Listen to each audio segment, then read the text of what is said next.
mentioned to me when we spoke before this about the shaking up of the social order. Can you give examples of that, and what precisely do you mean? Well, so since the 80s, we've had this notion that owning shares in a company is what's going to give you the right to decide where the resources of that company go. And very often it's the resources that are going to go into the pockets of people who have shareholder control, right? I think what we're going to see is much more of a return to the way things were back in the 60s, 50s, where there was a sense that corporations existed not just for their executives and shareholders, but for members of the community, for their employees to be good corporate citizens, and a lot of those kinds of things.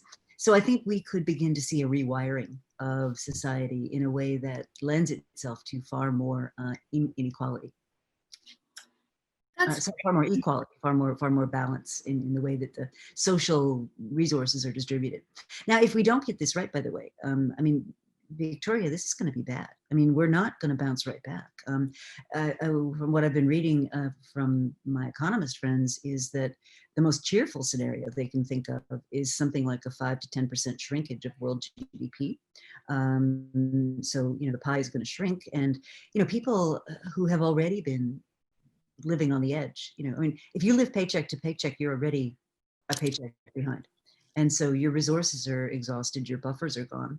And so, the way society responds to this is going to be very challenging. And one of the phenomena that I've been sort of looking back at history to see, how have Americans, how have other societies responded to these kind of cataclysmic responses? And I recall Franklin Delano Roosevelt's 1938 Rendezvous with History speech, in which he very publicly said, we're not going to be jerked around by a very few wealthy people controlling the productive resources of our economy. We're going to do different things. And he ushered in a period of tremendous experimentation and, tremendous ways of instituting social buffers that we've come to take for granted now, but we forget, those things are not given from God. I mean, human institutions have to create those things.